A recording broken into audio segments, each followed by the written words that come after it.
Yeah. Thank you. I'm sorry you have to show me that too.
Hello, everyone. Hi there. How are you? Well, thanks. How about you, John? Oh, I guess I'm doing okay. As much as can be expected on a very rainy day in the middle of a pandemic. Yeah, you got that right.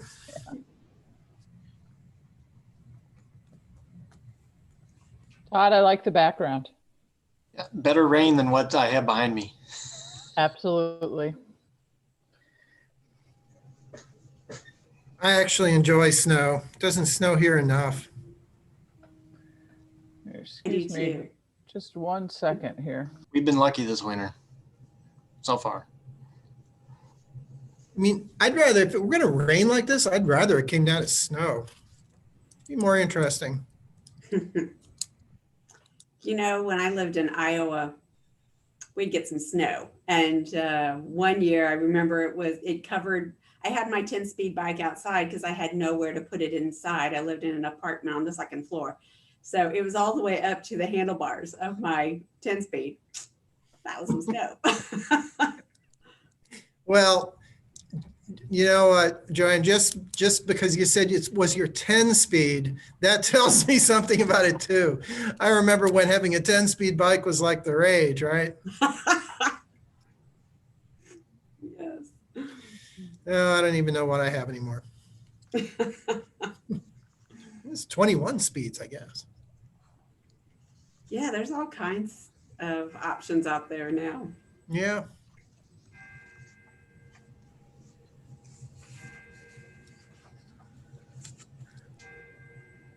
I can hear the bells tolling for us here. What is that quote? Isn't that whose quote is that? The bell tolls for the For whom the bell tolls? yeah. For whom does the bell toll? I know his name. I can't remember now. I know, I can see, I'd have to look it up. and there's a novel that is the title. I think I have the book at home. Oh. Ernest Hemingway. Oh, well done, Joanne. I peeked. Oh, you did.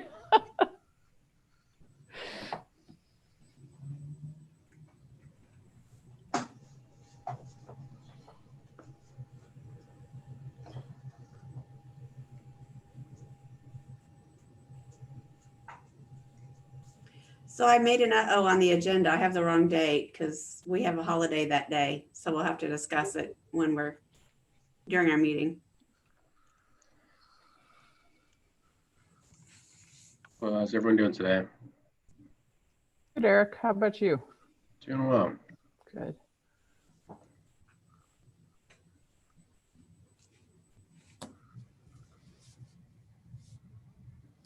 Well, I'll have to apologize for missing that last meeting. It was horrible, but my cat, I had to take my cat to the vet and have it put to sleep right before that meeting. Oh. And it was just like, I'm not going to go to this meeting. It was too too broken up. That's tough. How are you doing? Well, that was a month ago. I mean, my cat was 18 years old. We'd had her for a long time. Wow. What was Yeah, your so cat's it's like it's name? a member of like the family though, you know? Oh, man. Yeah, definitely. Especially since the kids moved out, it was just the three of us.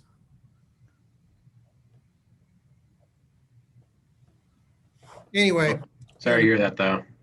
yeah.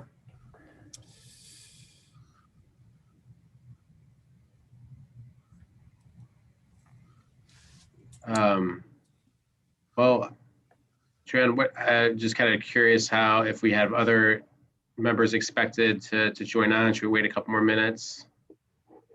So I think everybody received the email from Christine saying she couldn't make it today, but she's the only one. I've not heard from anyone else saying that they Okay. couldn't make it.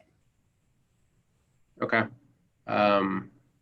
Maybe wait a couple more minutes since there's just a few of us on, so. That would be great. Okay.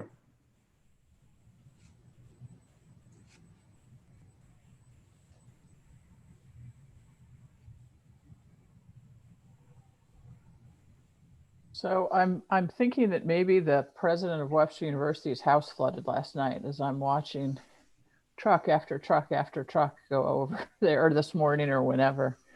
I feel terrible whenever I see a lot of Woodard trucks all in one place.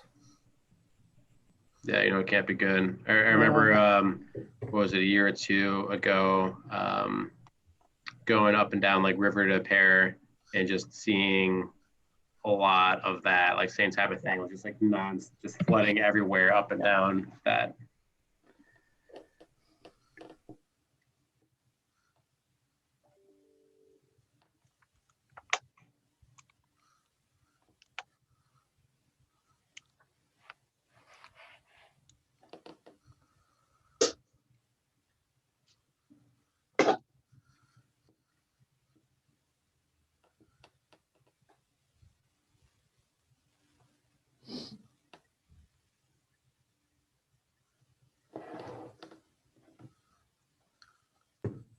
Eric, I think we need one more person.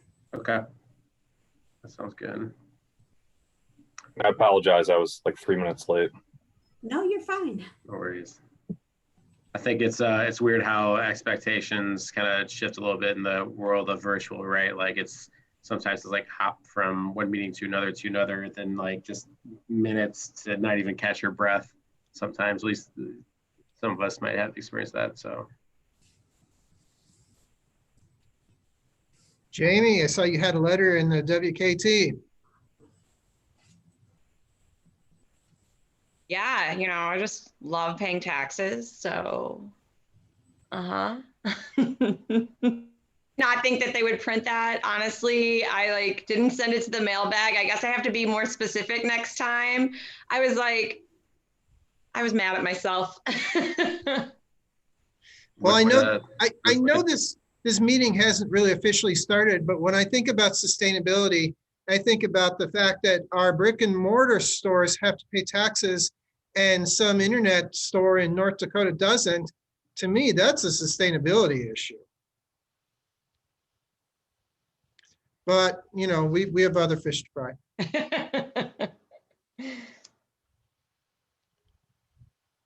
Okay, well, I think with this, we can go ahead and get it kicked off, yeah? Okay. All right, well, I guess we'll start off with doing a call to order and go through the approval of minutes from last month. Does everyone have any additions, deletions, concerns on those?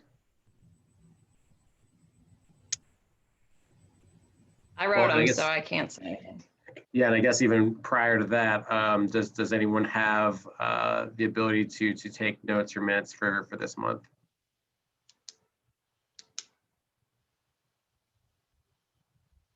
I'd rather not, but I can. Any other volunteers? Or I any tell you, volunteers? if you do this month, Jamie, I'll do it next month. Deal. We, yeah, and that's something that,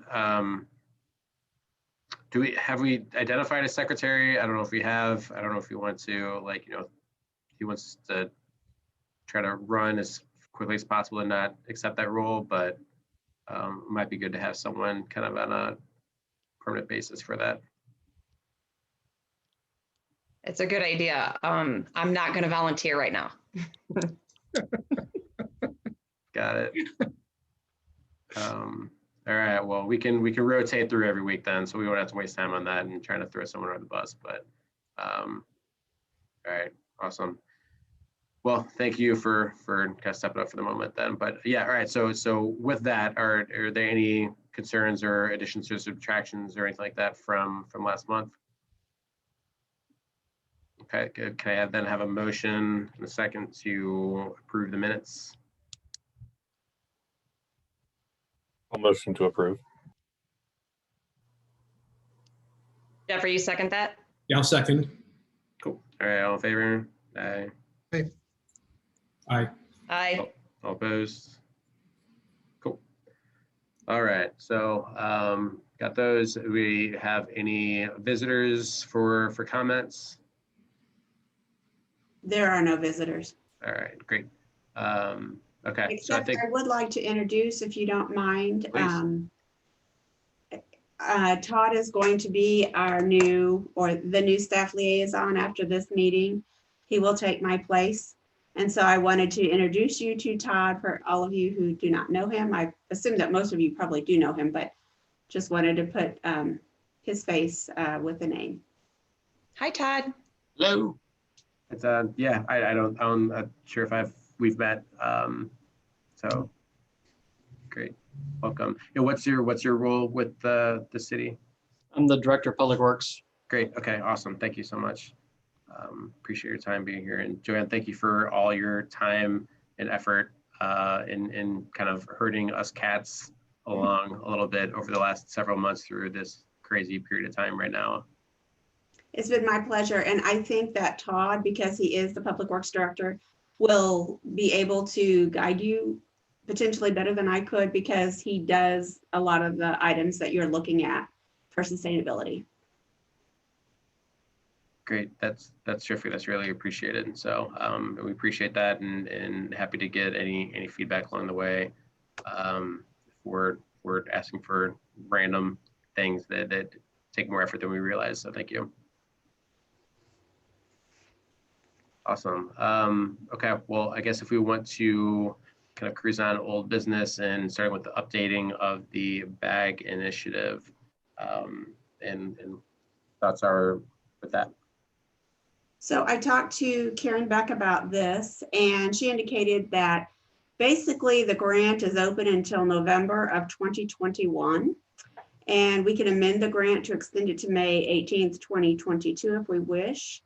The contact there, I'm losing her name now, but the contact that Karen was working with said that we should revisit it in March or April, determine what impact the pandemic might have on summer and fall festivals, and then decide, because at one point we're going to have to bid this out if we decide to move forward and get the bags.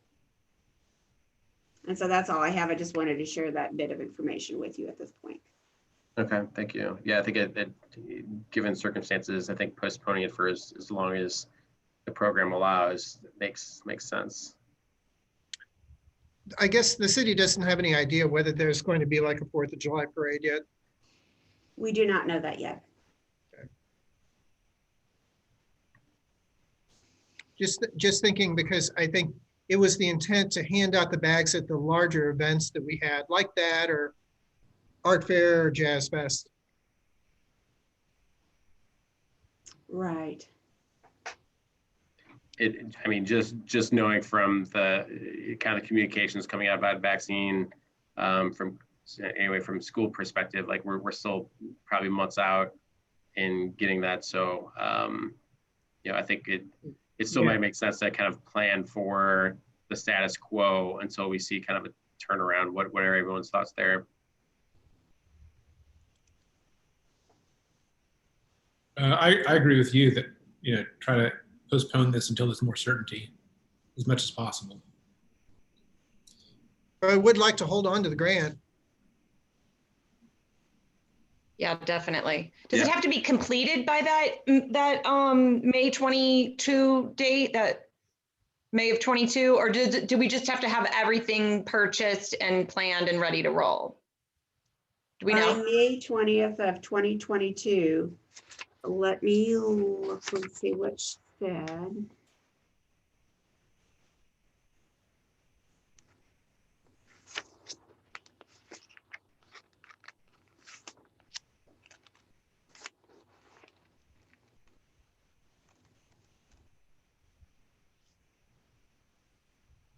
I believe it has to be completed by that date. It's supposed to be completed by November, but then if we extend it to 6 months, we have until March or is it May to get it completed. So Okay. And as a side note, Karen works for Todd, so they have a direct line of communication. Awesome. and the county asked Karen for the first quarter report, and she's like, "Well, the grant's on hold. What do you want me to say? That the grant's on hold?" So Probably. Yeah. gotta have their paperwork. That's the thing about that St. Louis Jefferson Waste Management District. Sometimes that's literally what they need. So, I mean, if we were to bid the bags out and order them, I mean, you know, looking at the end of this year, let's just assume we have to scale back our participation or our initial idea a little bit. And like, we still were talking about doing like, you know, the that mid-November Christmas. The holiday walk. Yeah, thank you. And, you know, we could get creative with using the bags. I know we had discussed using the bags as like a welcome to the neighborhood package. So if we're able to do a couple of outreach events before that May of 22 timeline, I guess a couple is better than none. So should we ask for the extension to that May of 22 so we can get a couple of these things in? Can we do that? if we get an extension, I think we can do whatever we want in between now and when the final deadline is. So if we make decisions to do those smaller events like you're describing, I think that's completely fine. I think if we want to hold off until the very last moment, I think that's fine too. I think the extension just allows us flexibility in determining what we want. Okay.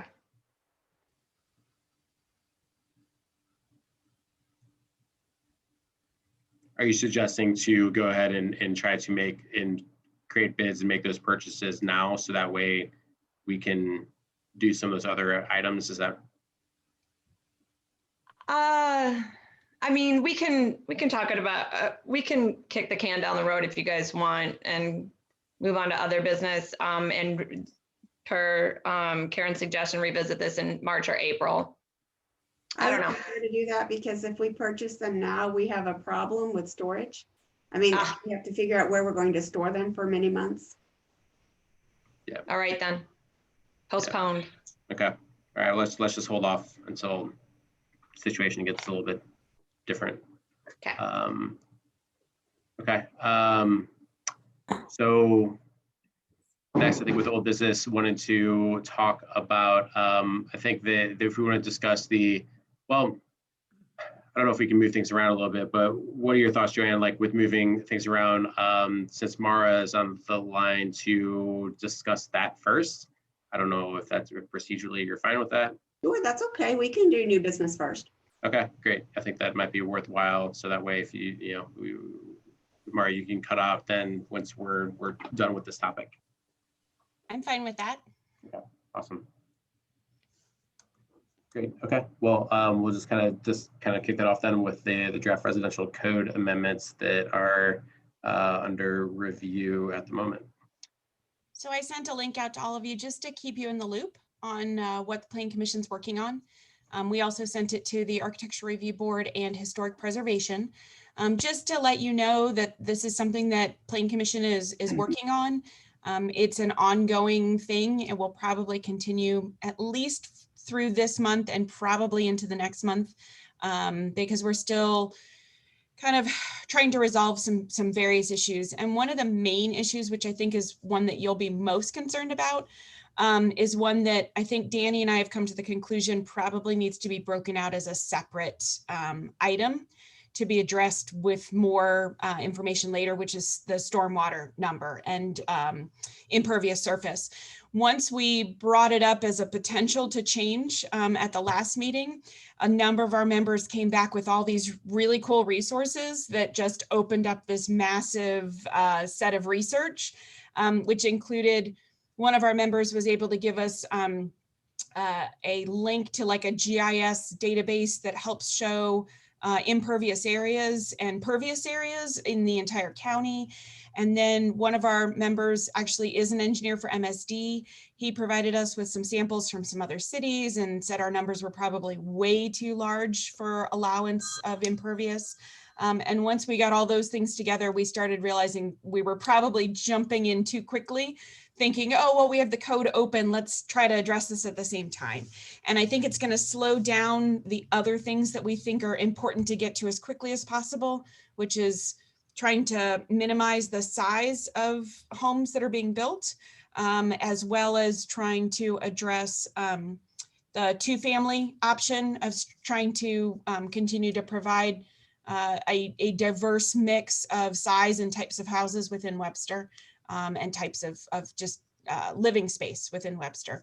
So we're going to try to focus on the other two, which means that we might open up yet another public hearing about those particular code sections when we can delve a little bit deeper and not be too constrained. We're probably trying to do too many things right now at once. But we would still really want to, for all the things that are horrible, that everybody doesn't like going from Zoom meeting to Zoom meeting. The one benefit is I think we've had more people attend those public hearings than we would have if we'd been in person. So that's kind of a good thing.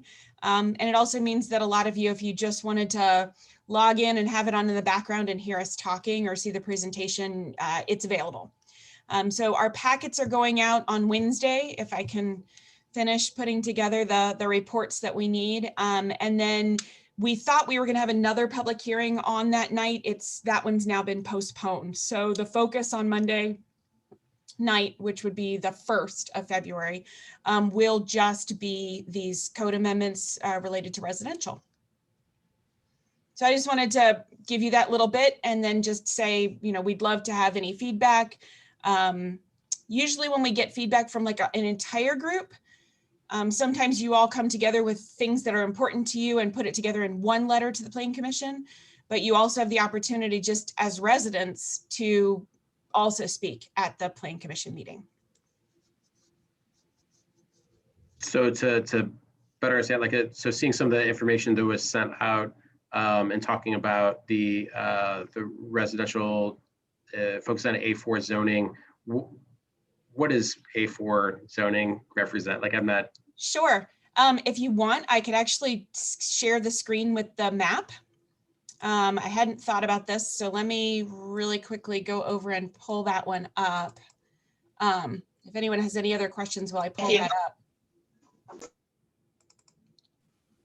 up. This is the, and I'm going to pipe in here just a reminder that if you haven't signed up to the Sign Up Genius that Elizabeth made for us to attend, we're going to take turns attending these meetings. I'll include that link in the minutes so that we can get to that and everyone can take a chance to listen to these meetings. Mara's presentation, I listened to it in December, was outstanding. So much data, it was so cool. Thank you. So I did share the screen with the map. These are all the lots within the city that are currently, so everything in green is a minimum 7,500 square foot size lot, which is the A4 minimum is 7,500 square feet. And then everything in that orange is a substandard lot that was established prior to the zoning code that doesn't meet the minimum 7,500 square foot requirements. So a lot of the conversations have been, what zoning districts allow, or the A4 zoning, which let me also pull up another, all 7,500. So the orange are those things that are now perceived as issues because they had exceptions taken to them that is different than what's in the green. Is that? No, it has Okay. nothing, it has nothing specifically to do with that. So the residential code has a minimum square footage if you were to create a brand new lot, and a minimum square footage that right now the code says that even if you're substandard, even if you're a very small lot, you can still be guaranteed to build a 2,600 square foot size house. So it's kind of an oddity. It made sense, I think, when they first were putting in minimum, minimum square footages that you could have in order to say that everyone has a fair chance to build on a particular piece of property. But what we found is that the number of lots that are substandard, it's easier for a developer to purchase a substandard lot because it usually has a smaller home, maybe something that's anywhere from 900 to 1,300 square feet. And then those developers are tearing down those 900 to 1,300 square foot homes. And from there, they then build, because they can be guaranteed a certain amount, they build all the way up to that 2,600 square foot. So in addition to that footprint and that height that might be, stand over other neighboring properties. Actually, you know what? I'm going to actually put up the PowerPoint might even be more helpful because I can go back and forth between the screens. So let me see if I can pull that up really quick. Presentations, Land Commission. 2021, January. Let me share this one because I think this would be much better to share. And let's go to slideshow beginning. So we had put together, so this was the thing that showed all the A4 zoning, which is our smallest lot size. And then this was telling them how, it had to meet a certain minimum square footage and lot size, but if currently there's a house on it, it's still guaranteed to have a house.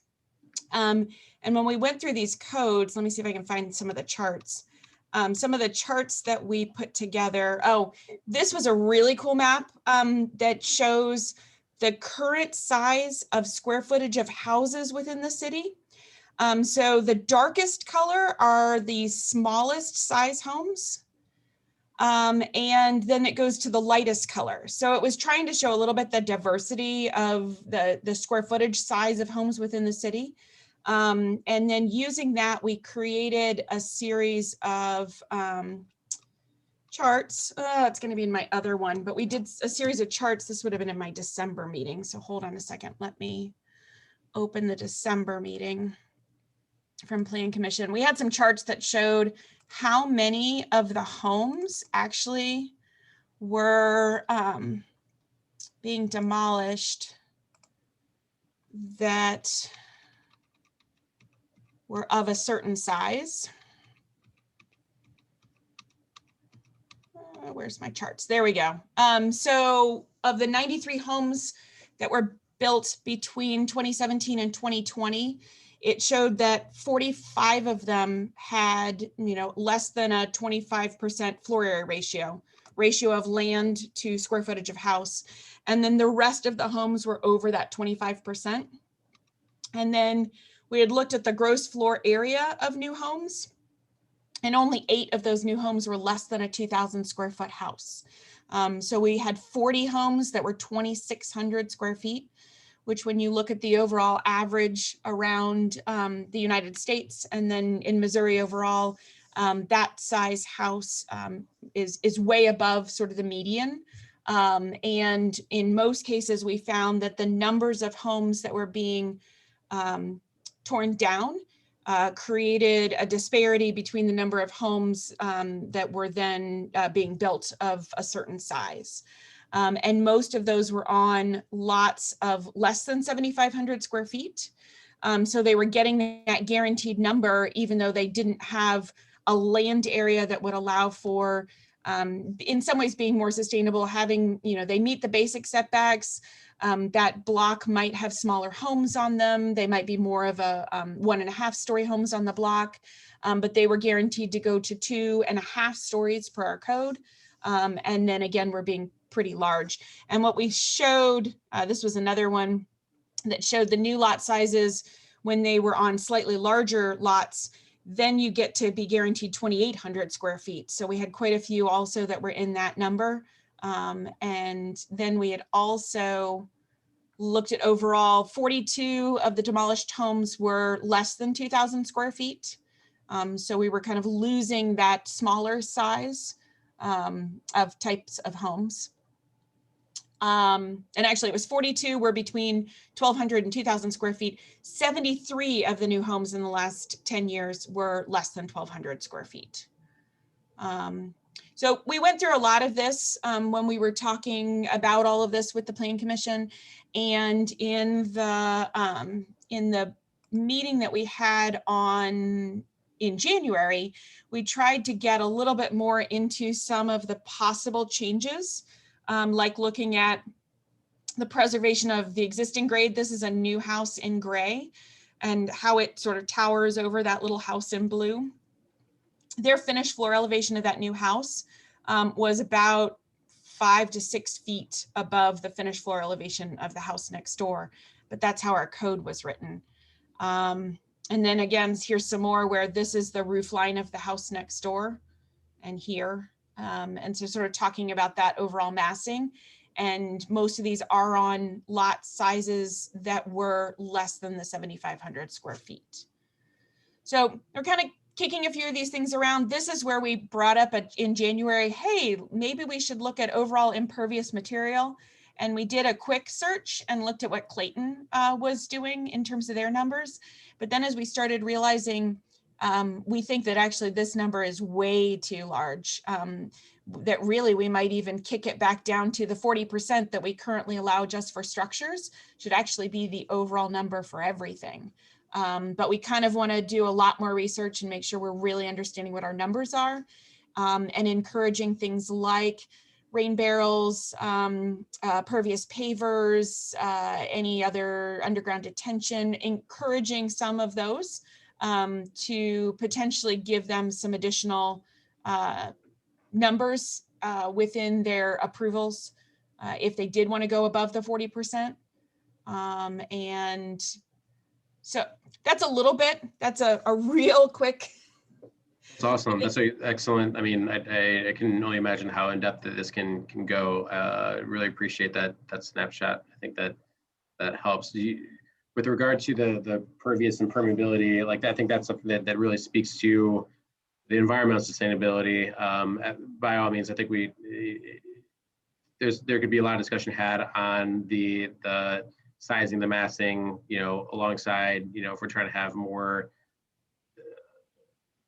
residential diversity or whatever, if they're just getting demolished, whatever. But like from the environmental side, are you still searching for those best practices on what that proportion is? Is that something that this group could potentially help research, or is that something that you kind of have a pulse on, you just need to verify? I think I have a lot of what I need, but once we get a little bit further into it. So Michael Butcher is I'm looking up his email to see what he had sent me. He sent me some examples. He had found a couple numbers with Creve Coeur, has really worked well in dealing with some of their issues because they started working on it a few years ago. And then he had also provided us with some information about what the Center for Watershed Protection was thinking were numbers that would be good for us to be working with. And then on top of that, we also had Christopher Michael, who's also on our Plan Commission. He had provided us with this cool urban land cover data set that he gave us the East West Gateway community planning links to. So I think what I would love to do is we only got those after the last meeting, so we hadn't included them in the packets. We're probably going to put them into the packets that are going out this Wednesday. So what I would probably recommend is when we send that out, I'm going to send the links to all the commissions again. And what I'd love is if you all could delve into these other links that we have and see if there's something that you think is important while we're also looking at it simultaneously.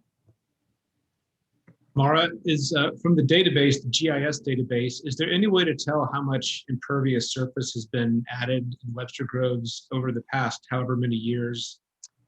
I think the only thing that they have is it's a 2017. Okay. So it's not really, it's with some imagery and some other metrics that they've used in partnership with the Missouri Resource Assessment Partnership at Columbia. So I don't know if they've done anything to see the differential. Yeah. I know that if we wanted to, which we probably could, if someone had the time to do it, we actually have floor area ratio forms for every new house and new addition. And they do have to show us what the number was before the addition or other things were built. The problem is they don't have to show us driveways. Right. And patios. So really the only numbers we would have would be physical structures, which those are up considerably, but still under the number of 40%. I don't think I've ever seen someone exceed that 40% number that's already in the code. But it was interesting because Clayton had 40% for, I think it was their front yard, and then 55% for their rear yard, which it was interesting to see that they had a differential between front yard and rear yard. I think it was trying to discourage having really big driveways in the front yard. But I don't know if it's because their lots are smaller that their numbers seem to be so high. I know that Michael Butcher with MSD, who's on our Plan Commission, had said he said the number needed to be more like 25%, which is really small. If I remember correctly, MSD wanted to assess stormwater charges based, I mean, they surveyed the entire St. Louis area by aerial survey to get the amount of impervious surface, and they were going to actually charge people based on what that amount was. So, I mean, I was walking by Deer Creek today, and it doesn't take any time. One good rainfall and that creek is a raging river. So it is. I'm just happy that you guys are looking at this. Yeah, I think it's important, definitely. And then it's going to potentially get postponed a little bit. Even though I thought it would be a great, hey, just throw this in here. We have the hearing open. I think we need to take our time a little bit more, but it would be like the next hearing that we would advertise. How often are those hearings? So our hearings are once a month. It's usually the first Monday of the month. This year's a little odd because of a number of different religious holidays. We're going to be at the first Monday of the month for most of the year. And then once we get to, I think, Labor Day, I think from there forward, we're on the second Monday of the month, just because we had to jump around, I think Hanukkah, Christmas, something else. There were a bunch of oddities to how we had to do our schedule. So when you're thinking a little bit delayed, you're talking a month or so. You're not thinking of another year. No, not another year, but more than a month. So what happens is when we advertise, we have to advertise a certain number of weeks in advance. So typically what happens is when we've got something new coming on, we usually know the week of the month, the first week of the month prior. So for example, when we had some things being applied for that we're going to try to be on the February meeting, they have to have turned things into us by the first week of January to get on for February. So I'm thinking I want to try to at least wrap this up before the Plan Commission and start getting it to council. And then what I'd like to do is put the ad in for this code section. And there's one or two other things we've been kind of thinking about addressing. One of them we really do need to address is tree preservation too. I've been kicking that one around for a while because we've found that a few of the developers have found the ways around the code to, before they buy the property, to get the original owner to take all the trees down. And then they sell it, because then I don't have the hammer because they've already taken all the trees down. I can't say now I need a tree preservation plan before you demolish the house. And I'd been surprised it hadn't happened before. It only just started happening this past year. So I've got that one too. Both of those are going to have to go before Plan Commission. Mara, on that note, I know this is like, this is a real solution. It sounds quaint, but like, what about, would this be the opportunity to add information or suggestions of rain gardens and native plantings and that sort of thing? So yes and no, a combination of two. We try not to, if we put too much into the code, it's a requirement. And at a certain point, you know, there are a lot of things when it comes to rain gardens, people not understanding how to properly maintain them. I mean, I will tell you right now, my rain garden is a mess, and it's not really operating correctly because I haven't had time to maintain it the way I should have. So I know that there's a lot of people out there who don't understand how they work. So I want to encourage them, definitely, but I also want to make sure that it's not a requirement. And, you know, things change so much that when you put a specific thing in the code, there's an element of like, so when we put in some things to try to encourage native plantings in our code, when it has the thing that says any grass over 11 inches sort of counts as weeds and overgrowth, we had to kind of put it in of saying the list of what are considered native plantings or the list of what are considered noxious changes so often. There's a lot of updates. We had to put it in a very generic way so that we'd still be able to be flexible if some new something came out there and we didn't want to, you know, some new non-native showed up. How do I enforce that and not enforce or make people cut down plantings in a rain garden? So it's a little complex, but yes, I would agree. This is a time to encourage. I think we were thinking about encouraging rain barrels and encouraging rain gardens and encouraging impervious types of pavers and surfaces by giving a credit for it versus making it a requirement. Mm-hmm. And that seems really interesting. So that if that's a accredited size or I'm curious what other incentives there might be so I'm thinking that, but I'm also thinking, okay, well that is if the code's updated so that way it reduces loopholes, let's call them that, or just kind of reframes it so that way it can kind of stop further rainwater runoff issues or furthering the issues. What steps or strategies can be considered to try to, instead of just stop making it worse, to actually make it better? So like Jamie's point, like, I mean, there's the encouraging those things for people to do those things, but I guess, are there any other types of incentives that other municipalities are considering or doing or what have you that they could try to encourage further so that way Deer Creek or any of the other watersheds are not being further exacerbated by or just be brought back down, not further exacerbated, but actually improved. Mm-hmm.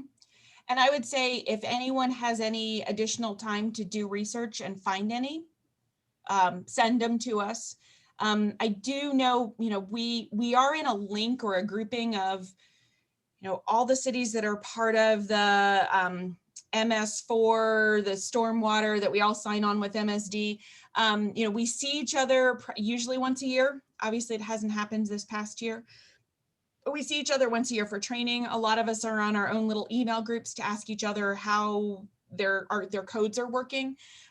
So I have that sort of link, but that's not all of it. So I would say anyone who has any other connections or knows of another community, not necessarily even in Missouri, but in other areas that they might have heard of, I would gladly take any information that anyone else can also find.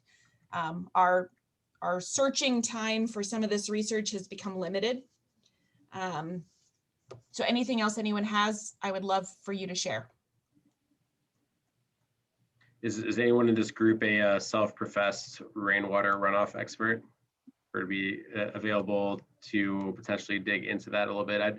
I'm particularly interested in this and would be willing to look into it more, but knowing that you know, I've got time commitments issues as well. So. And again, I don't think we're going to get to this particular piece for at least a couple more months, because we're going to really try to move the residential code amendments forward. I don't want to push them off too much longer. They got delayed as it was due to everything that's been going on. I didn't want to start them when we couldn't have some productive public hearings. And then we finally realized that it wasn't going to get any better anytime soon, and we really needed to get back on them. So we did start them in the middle of all this, but we're trying to really pull them out to make sure that we can get as much comment from the community at large as we can. So Mara, from us, like from a strategic standpoint, I know that as a group, as a commission, we could write an opinion or a suggestion, or and then individually we can break off and do something on our own as well. Both holding equal value, weight, or should that be something the commission should work on? I think actually the focus from the commission as a whole would probably, not that it holds more weight, but it has a different kind of weight of your whole group as a whole has come to some consensus versus, you know, we get individual comments from everybody. We get individual comments from someone saying, don't you dare change this code because it's going to impact my personal property. And so sometimes it's hard, they have to balance those. But I think if it came from the commission as a whole, I think they would take that very seriously because they know you all have all discussed it and come to some conclusions that are important to the group. And I think that that would be really helpful. Okay.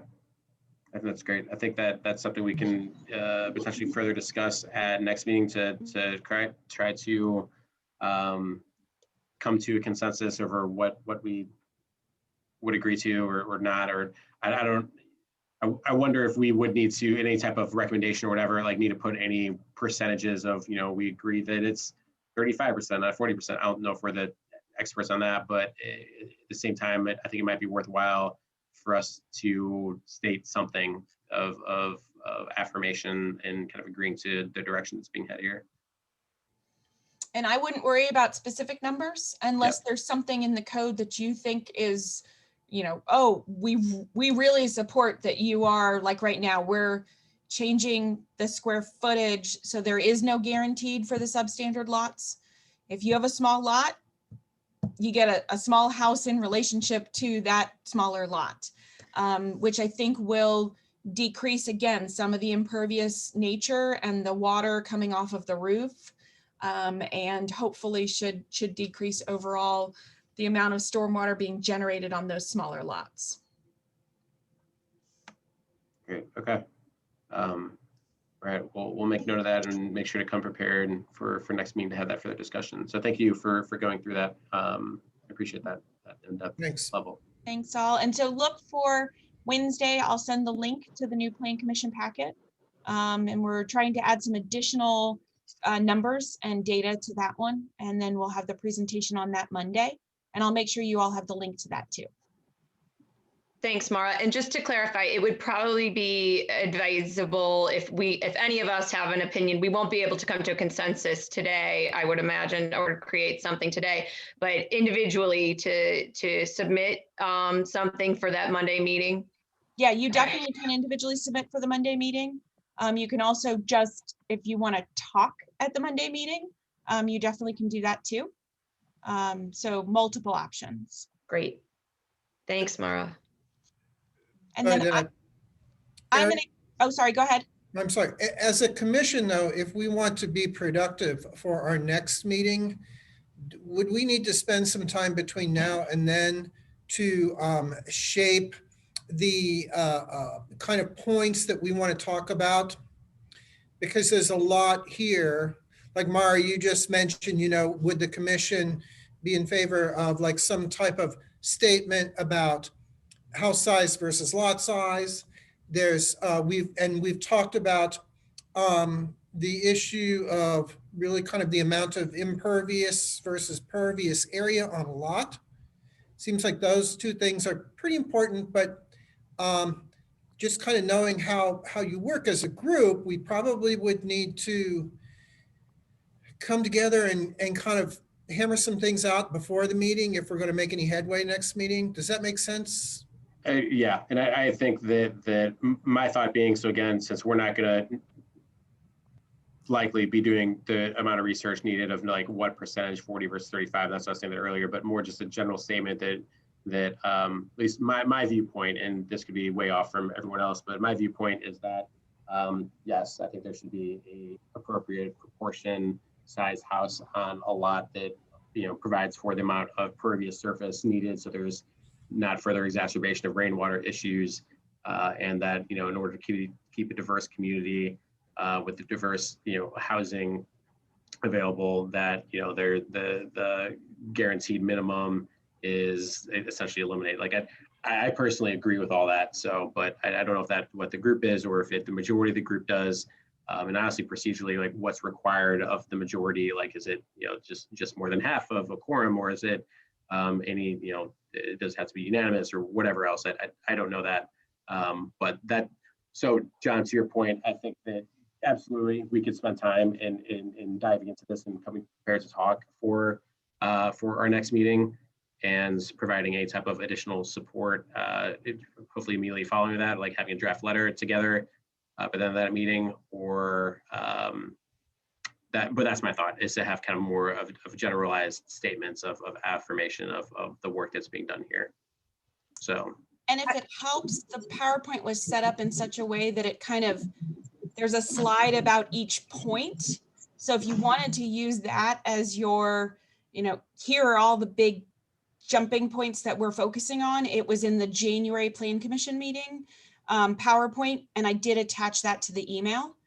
That might help you just kind of going down each of those items, because we really did focus. Sorry, I'm going to share it one more time because it might help you with your focus.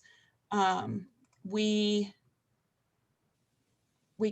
kind of took the January one. Let me make sure I have the January one open. Yep. We had kind of put them into the sort of the big key points, the floor area ratio, the height, and the finished floor elevation. So we kind of put it as, here's one thing we were talking about. And then here's the impervious lot coverage. And then here's the height. So we tried to kind of break it up into just a couple big points. So each of those points might help narrow you down on what we're talking about. I would only add that I think this is important, especially for when it comes to council, because council has talked about these issues mostly in terms of housing size and affordability.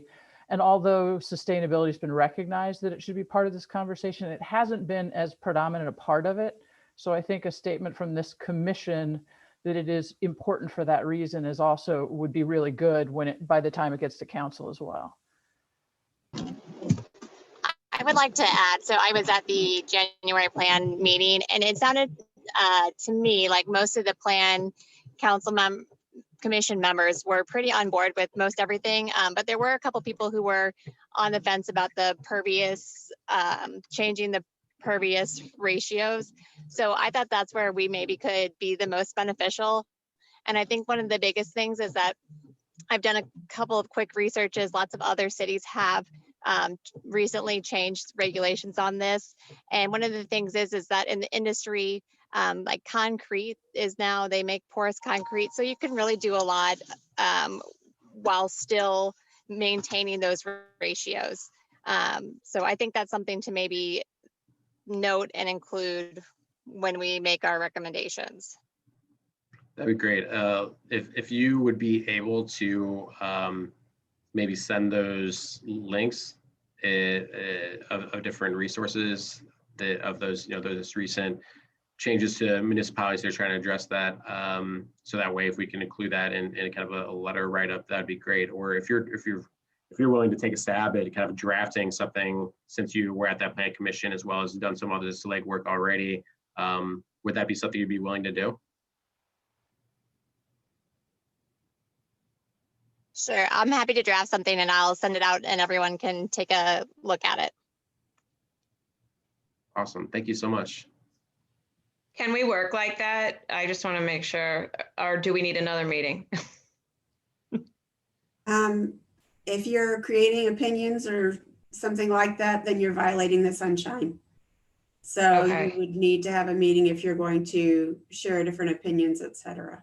So if it's just sharing a document as opposed to discussing and coming to a decision on that, is that acceptable? How about if she sends it to me and I send it out to everybody? Okay. Perfect, thank you. Absolutely. Thanks, Joanne. Awesome. Okay. All right. Well, again, thank you for your time.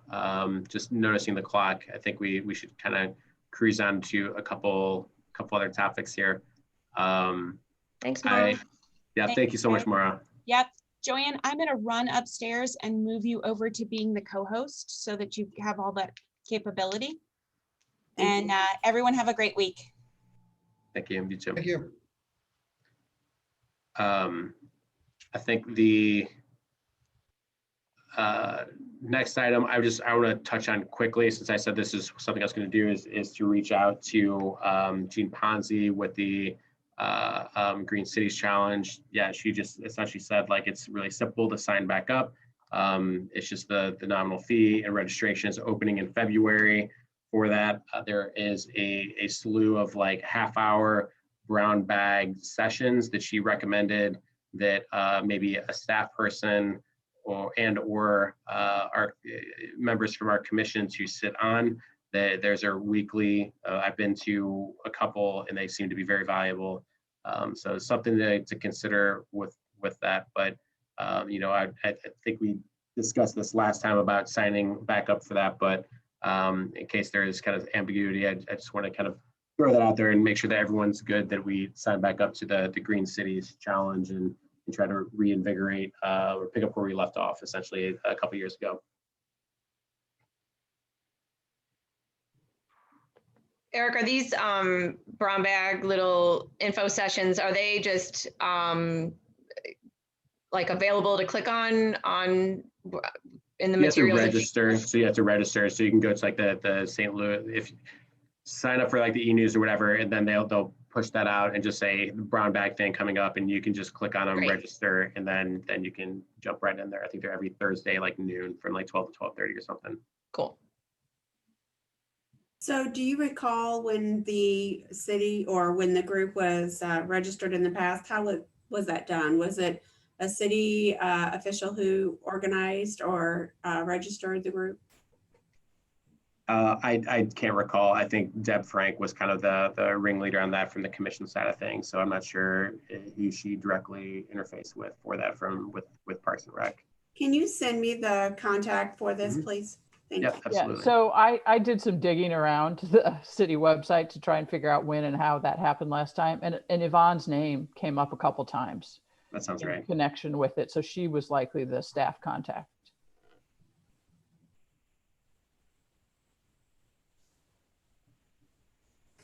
And it may still be appropriate for her, if nothing else, like just for institutional knowledge for her to start. But if it's going to be a different kind of departmental focus, if you will, then maybe it makes sense to involve others. But yeah, I think that's wherever we can go. I think it's a good start. Yeah, and I think, Eric, this is one of the things that will have to run by the city manager because it's allocation of staff time. Mhm. And we as a commission don't necessarily get to do that. So I do think it's important just in terms of this commission acknowledging to the city manager that this is a priority. So Joanne, I'm going to ask you or Todd, in terms of raising this with Marie, do you want me to do that? One of you want to do that? You mean to discuss joining the Green Cities Yeah. Challenge? Yeah, I don't mind doing that. Yeah, because if we do, it will require, I mean, if we're going to do it, we're going to do it well. It's going to require staff time, right? I mean, there's no question about that. So this commission can say we want to do it, but we need to have a commitment from the city manager that that is a good use of staff time. So if you want to raise it with her, if we need her to come and have somebody explain why we think this is a good idea, then I think we can do that as well. But I don't want to leave her out of this conversation if we're, again, allocating staff time. Exactly. I will, Todd and I can have a conversation and then we'll decide how we are going to relate it. Also in determining which department to focus on, because I think we did Parks and Rec prior with Deb. And I think we were looking at Public Works, maybe. I can't remember. That's when I was, so it's a little fuzzy. Yeah, that was a conversation, but again, it can be with any department or the city as a whole or what have you. It doesn't have to be department specific. So we can, whatever input that the city staff would want to have on which best to focus on or more comprehensively, then we can take it any direction. I think that's up to whoever's involved. Sounds good. Okay. And that's not until February for the registration. So we've got, a little bit of time, so. Great, okay. Now I know we're kind of running out of time here, but I know there's some great work that was done with the bicycle, walkable, bikeable plan and reviewing recommendations. Would be able to kind of quickly touch on those, or should we table that? I think if a short summary can be given, that would be helpful because it would be nice to recognize all the work that's been done on this. But if we can limit it to maybe 15 minutes, because I know we try and then it gets a little longer.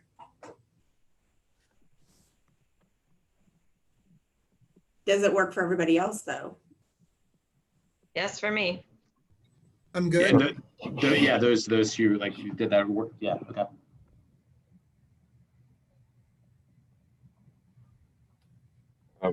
Yeah, take it away. I'm going to summarize the email that we sent. We had a conversation, Jeff, myself, and I believe Elizabeth, and going through the walkable, bikeable plan. We had three main takeaways for things that we would like the city to focus on. The first one was having a main north-south bike corridor and a main east-west bike corridor. Those, something they laid out in the plans, not necessarily have to be the streets that they laid out, but just have something safe and, well marked for, bicyclists. The second point was connecting our pedestrian and biking infrastructure into networks. There's some other cities around us that have bike trails, networks like Glendale has something, or Grants Trail and things like that aren't really connected to ours. That plan also, I don't know if this is still accurate, but it did identify multiple places where sidewalks had gaps in them as a problem with the infrastructure here.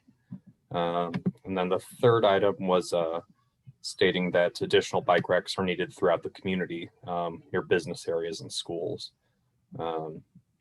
That's the lowest on the list, I think, in terms of what our priorities were. But, the first one, I think, is definitely probably the biggest. And that ties in with the second one. So. I did have a question about what you just characterized as the lowest priority item, because we know that there is work underway in the Old Orchard Business District, a streetscape there. And we also know that Crossroads is working, their business district is working on streetscape. Do we know, Todd, you may know this, I don't, if there are any plans for additional bike racks when they do that work, because it would certainly be a time to think about that kind of placement. On the Old Orchard one, there is not. It's just street lights and decorative sidewalks from that section. Crossroads, they still have some hurdles with county. And I don't think they had any bicycle. Their biggest thing was trying to get a crosswalk across Big Bend. And the county was fighting hard against it Like, so.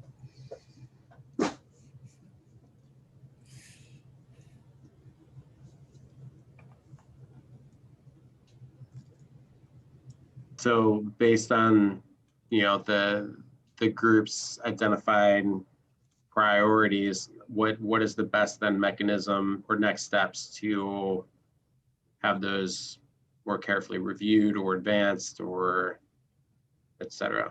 Because I think that if I understood correctly, the first step was for us to, the commission to kind of go through that report and pick out their recommendations to move forward. And then I guess now it's like, what's that next step then?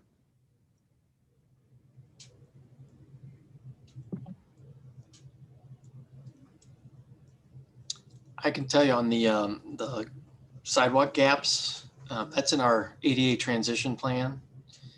Our next, we're finishing up the ramps at all the intersections. We're almost caught up with all those. And then our next plan in the transition plan was to work on the trip hazards. And then the last thing was to do the filling in the gaps of missing sidewalks. So. When you say trip hazards, is that where the sidewalk's been pushed up by tree roots, that sort of thing? Yeah, so in order to replace those sections that are raised up by tree roots, we have to cut the tree roots, and then we have arborists on staff that have to evaluate whether that tree will have to come out. So we may lose a lot of street trees at that point. So Are there opportunities to do alternative sidewalks? I know that they're I don't know how advanced they came along, but I know years ago in prior life, there were companies that put down like essentially like rubber sidewalks, essentially, or like not think of like a hard play surface essentially, but had like a little rubberized, and they could be essentially like custom formed or fitted or whatever to go over tree roots for those communities that had a lot of tree root trip hazard buckling of sidewalks. But I don't know what requirements are or what type of investigation might be needed to determine viability of something like that. If that's a concern to lose those trees. I'm not familiar with the rubberized. I mean, I guess it's like the playground type material, I guess. I believe it's been years and years since I've looked into that, but yes, I believe something like that. If you go down the west side of Missouri Botanical Garden, I don't know what street it is, but there's a long sidewalk that goes all the way to Tower Grove Park. It's a sidewalk. It's made out of that, like you said, that playground material, but I don't know anything about it other than that's an example.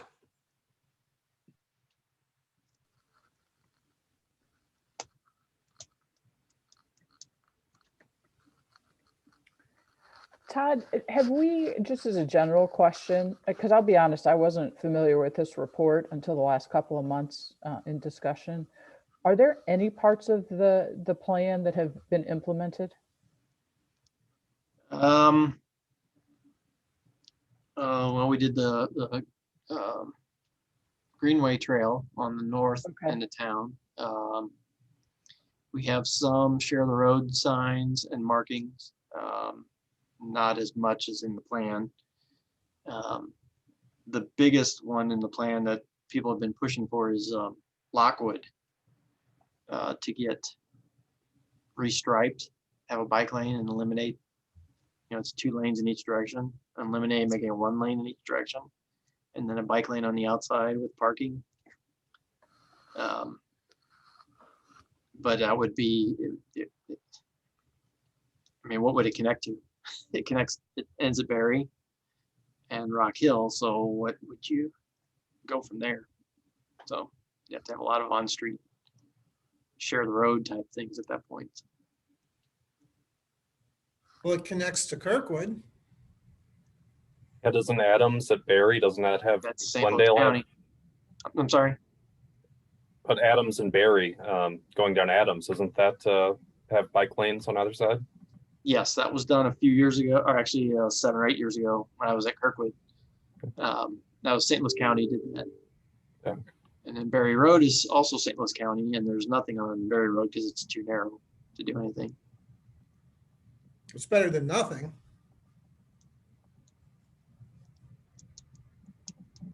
Yeah, what is is there a consideration, and how would we, as a commission, suggest, I think when roads are resurfaced, to consider looking at adding more markings. Like, I think there was a major missed opportunity when Lockwood like right in front of Webster and heading west was resurfaced, and there were no markings or extra signs put in for, bikeable opportunity. I just feel like that was a missed opportunity. Is there any way that, how do we change that's a consideration when we're looking at resurfacing? I would think that this commission would have to make a recommendation to the council, and the council would have to enact it, and then direct the Public Works Department to look at doing that on our roads when we overlay them and restripe them. Okay. After reading the plan, that was the biggest problem. From what we've read in the TrailNet, Webster has tried multiple times to have these bike lanes and connecting trails. And the one that they did with TrailNet, there was lots of community input. They had the plan really well done and thought out, multiple meetings, and then it just sort of unwound and nothing ever really made a huge progress. So I don't know what if having different council members is going to help, but I mean, I think there has to be a real push from not just the sustainability, the council has to be on board too and wanting to push this forward. So when I said I was unfamiliar, I won't speak for my other council members, but remember, you have the mayor and 6 council members, and the 6 council members have all been elected in the last 3 years. So this is not something that has ever been formally before us in any fashion. And so that, I think, just reinforces Elizabeth's point that, in part, I don't know if nothing's happened because the last council wasn't interested, if the financial constraints were too large, if there were other priorities. I mean, there's a whole long list of possibilities, but we as a current council, I don't think are aware of those. And certainly, I think if you all, put together some specific recommendations for us, we would then, I think, have a pretty extended conversation with Todd about what actually is workable and feasible, both in terms of our ability to get it done and the financing and things like that. So I guess what I'm saying is this isn't magically going to appear on our council agenda unless somebody like you all ask us to make another stab at thinking about what about this plan really is workable for our community right now, where we sit today, as opposed to, because is it 6 years old now? Is that right? 2014. Yeah. I was going to ask, would it be appropriate for this commission to basically take these 3 recommendations that we've just heard and put those in a form of a formal recommendation to the council, and then sort of let the council take it from there in terms of here's what we think are the priorities in order of 1, 2, 3, and make it formal essentially by adopting that as a recommendation. I think that's fine. I also think as a commission, you probably need to reach out to some individual council members as well and say, we're sending this to you and this is important to us. Because, we have I can't remember if we've had this conversation yet, is that, our agenda tends to be pretty full and there are things that often drop off of it. And the more concerted effort we hear from people to make sure something gets on it or stays on it, the more likely it is. And then I think, you can rely on me to bring it forward and say the Sustainability Commission has requested that we consider this. It won't go any farther than that unless there are other members at the council in that meeting who say, yes, we need to put this on our agenda. Me bringing it as an individual isn't going to have that happen.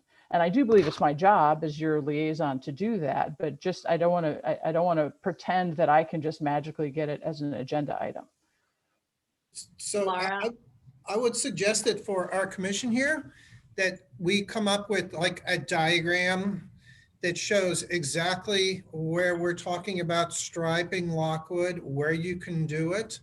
And as a commission, that we should look at that, because I think you can't just talk about, hey, we want a bike lane stripe Lockwood. You have to actually look at the streets between streets X and Y, because it's, you know, there's various issues. But if we put that in front of us and then kind of said, hey, you know, and this is what we like, then we'd have something concrete to send to the commission or to the council, I mean. I mean, I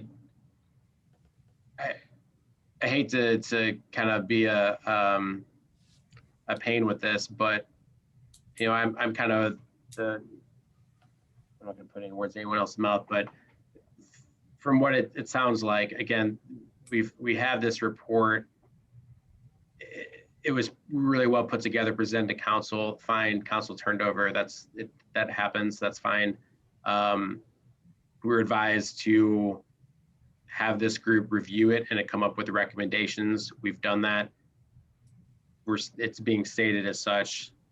And now we need to then recreate the plan by identifying different lengths and segments, even though that's already in the plan. So I think we're like. It's not in the plan, Eric, though. The plan is not detailed enough to really take anything to council, because trust me, I bike that road all the time.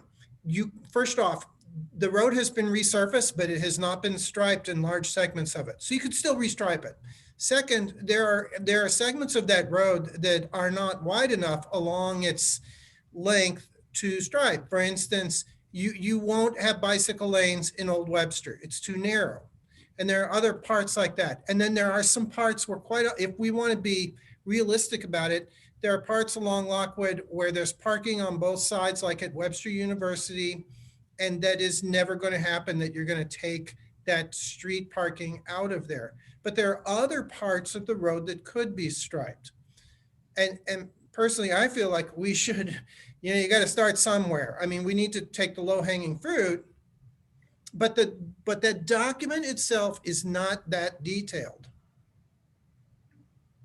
I would encourage you, if the group really believes this is important, to do the things that John is recommending and then work with Todd on this and then present something to our new city manager.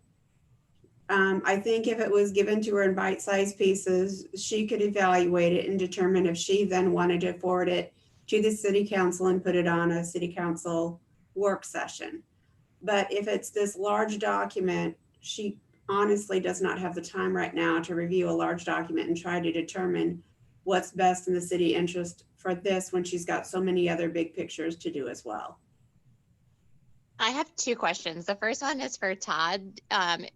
Are there any roads or areas that are up for resurfacing in the near future? Yeah, there's residential streets that we're gonna be doing this year. Okay, none of our Neighborhood main streets though. No main street. Is there a way for us to get a list of what streets might be repaved? Yeah, I have that. Okay. And then Laura, I know you said we should contact some other council members so that we make this a priority. Do you have any suggestions on what council members might find this something that they would also be in agreement with? You're going to put me on the spot here. Well, before I answer that, and I'm not avoiding the question entirely. Okay. You can tell me that you don't want to. No, it's okay, because I do have at least one name, and she wouldn't mind at all. But I will reinforce what Joanne said, is that, our city manager operates as the CEO of our city. And so I think to have her on board and thinking about this moving forward is important. So that is someone who needs to be part of this conversation. More specifically, Pam Bliss dropped off the plan at my house. And so, and asked me to take a look at it about the same time you all did. So I know Pam's invested in this as well. I haven't talked to anyone else specifically about it to this point, but she certainly is somebody who's interested in this. And I don't know specifically, I don't know anybody personally to suggest this, but I do think that this council would be more receptive, I feel, to this sort of suggestion, these sorts of suggestions. Yeah, and I guess one thing I just will caution you about is remember the city government environment that we're working in right now in terms of our financial ability to do a lot of things has been severely impacted by the pandemic. And I don't say that because I don't want you to bring things forward, but I also, it's worth remembering that, what was it, Joanne? We're $900,000 down overall. Is that, I don't have the right number off the top of my head, or is that Parks and Recreation fees we usually have and we're only a fraction of that? Parks and Recreation is way down, yes. Yeah. But, some of these things are not particularly expensive because, Todd, we own our own striper now, don't we? Well, we have a stripe machine, yeah, that goes on the back of the truck. Okay. It's just the materials. Materials are not Yeah. expensive. Yeah. Okay. Yeah. Well, Eric, I'd be more than willing to go through the street and just kind of show you what's there and what's possible, widths, lanes. To Patrick and to Jeffrey, is that one of your east-west ideas through the city? I know that you said you identified or you are suggesting to identify. Yeah, I think we're looking, and I don't have the report right in front of me, but I think Lockwood was one of the recommendations, the east-west recommendation, and then I think maybe Edgar Road, Bompart, it was one of the north-south that was mentioned. And I think we discussed, personally biking. It's tough to get across 44 from one side of Webster to the other on a bike. I mean, Edgar Road on a bike is kind of dicey, and I know it's a very narrow bridge, so I don't know what the solution is. But the other question I had, and this was to John's point, and Laura, maybe you could give some guidance, is how prescriptive should we be? I mean, should we go to council with, okay, this block of Lockwood Road should have a bike lane, this part maybe a road sign or shared street markings? Because I think of more leaving that to the city staff to decide what's appropriate. Well, yeah, and so I will tell you, council will turn to Todd and say, Todd, is this workable? So I think in some ways it might be more beneficial to, have some of these conversations with Todd before making a very specific, I know, Todd, I'm putting you on the spot and I'm not sure I'm allowed to do that. So to understand sort of what the limitations might be, because if you go through and do all that in that detailed work yourselves and we turn to Todd and he hasn't had any input yet, he's our professional. Agreed. I think that's what I was trying to make the point of a couple months ago, in stating that this is that if there's not public works involvement within, like, we'll go through this report and we'll identify things, and it just kind of turns circular, which I think is kind of what I feel like is being experienced right now. Right, which I think that's as the work group is meeting a couple of weeks ago, I think we just decided that from a policy standpoint, you ought to be able to get to across Webster Groves, north and south and east and west on a bike safely. And that's sort of the objective here. And so I'm glad for some help figuring out exactly sort of the next steps to go about that. And just so you know, I mean, Todd, how long have you been director now? It'd be 3 years in April. So this plan was, of course, presented to a different director as well. So there may be other perspectives that were not shared with you previously.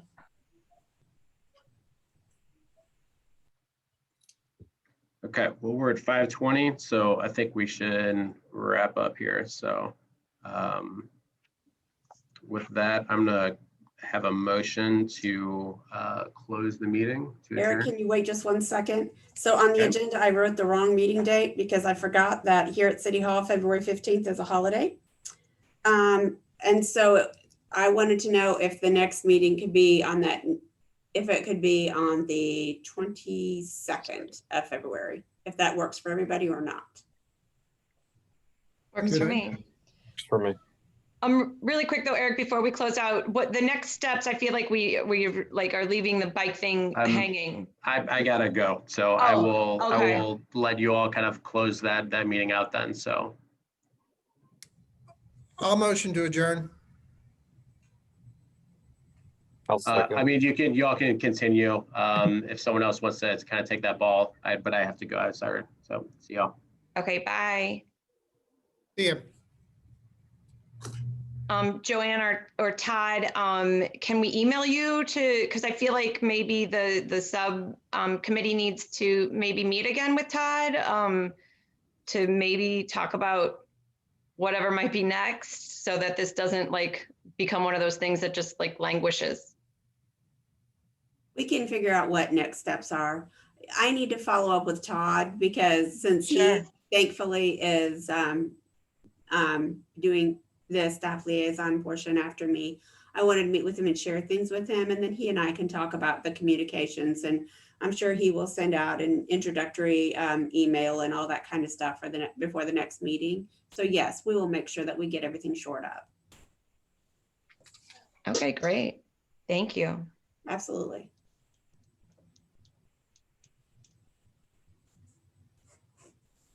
Okay, I'm going to excuse myself as well because I have another meeting to go to myself. So thank you all. It's good to see you. Thanks, Laura. Thank you. Good to see you. And I think we're losing, let me see, 1, 2, 3, 4. No, we still have a quorum. I think we're probably done, right? Yeah, I think, our fearless leader isn't here. I wouldn't feel right kind of pushing ahead. But, do we, what are we doing about the things with the Plan Commission? So Mara will be sending out some more information. Okay, And if you don't get that from her by Wednesday, then I will ensure that you receive it. And I signed up on the Sign Up Genius for this February meeting, so Awesome. I should be there. Maybe some of you will be there, but I definitely plan on being there. So And Joanne, if I get these meeting minutes written up and to you, can these go out this week prior to that plan commission? ASAP. Thank you. No problem.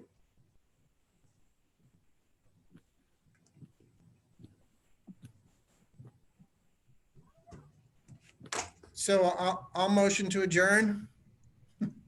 I'll second. All in favor? Aye. Aye. Okay.